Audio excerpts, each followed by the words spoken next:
څنګه د یو ویډیو بیکګراوند یا شالید بدل کو او په ځای د خپل خوښي بیکګراوند یا شالید ورکو.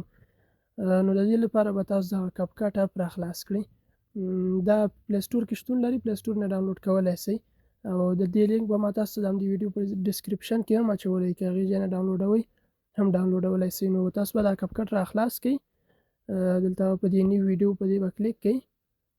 دلته تاسو ویډیو راخلئ او که عکس راخلئ، هغه څه چې تاسو د بیکګراوند لپاره انتخابوئ هغه به راواخلئ. زه اوس یو عکس راخلمه.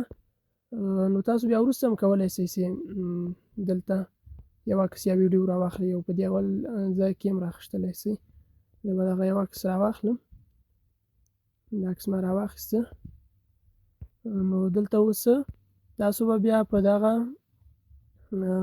اورلی په دې اپشن به کلیک کړئ. بیا به په دې اډ اورلی په دې به کلیک کړئ.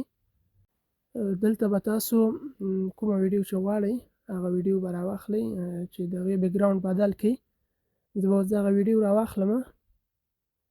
دا ویډیو ما راواخیسته. د دې غواړم زه دغه کوم بیکګراوند شاته ما ورکړی همدغه بیکګراوند دې سي او بدل سي. نو تاسو به همدغې کوم ویډیو مو چې راواخیسته دغه ویډیو ده، دا ما راواخیستله.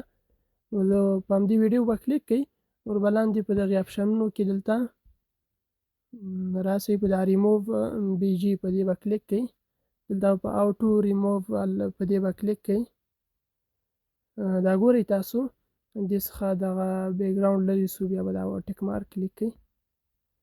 دغه بیکګراوند له دې ویډیو څخه په مکمل ډول لرې سو. اوس دغه ویډیو زه چالانومه.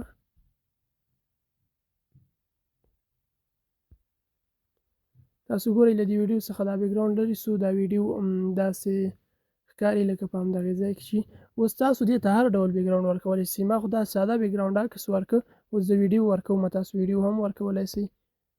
زه به دا لږ کټ کړمه. دلته به زه اوس ویډیو ورته راواخلمه.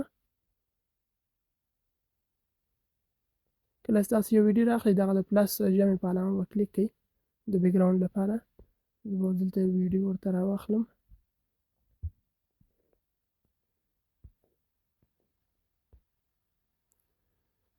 زه اوس دغه ویډیو راخلمه. نو تاسو دلته یعنې کولی شئ ویډیو هم ورکړئ. دا ګورئ دغه ډول ویډیو هم ورکولی شئ. د ویډیو بیکګراوند ته او که تصویر غواړئ تصویر هم ورکولی شئ. تاسو ګورئ اوس دغه ویډیو ما ورکړه. نور هر ډول ویډیوګانې تاسو وغواړئ ورکولی شئ، عکس ورکولی شئ. په کوم ډول بیکګراوند چې یعنې تاسو په خپل زړه هغه ورکولی شئ. اوس خو ما دا تاسو د پوهاوي لپاره دغه کومه ویډیو یا کوم بیکګراوند ورکړه. دا ګورئ ما بله ویډیو ورکړه. نو تاسو یعنې دلته تصویر ویډیو دواړه ورکولی شئ. د ویډیو بیکګراوند غواړئ بدل کړئ. لومړی به هغه عکس یا ویډیو راواخلئ کوم چې تاسو غواړئ بیکګراوند یې کړئ، او دویم به بیا دغه اورلی اپشن باندې کلیک کړئ او دغه کوم ویډیو بیکګراوند چې بدلول غواړئ دغه ویډیو به راواخلئ. خلاص همدا اسانه خبره ده. یو بله خبره چې باید یاده کړم، کله چې تاسو په دې ویډیو کلیک کوئ بیکګراوند یې بدلوئ، دا ریموو بي جي په دې کلیک کړئ. نو کله چې تاسو دغه او ټو ریموو په دې باندې کلیک کوئ، دلته ځینې وخت هغه د الماس علامه وي. کله چې هغه د الماس علامه وي نو په هغې وخت کې بیا تاسو نه شئ کولی دغه بیکګراوند لرې کړئ په پري ډول.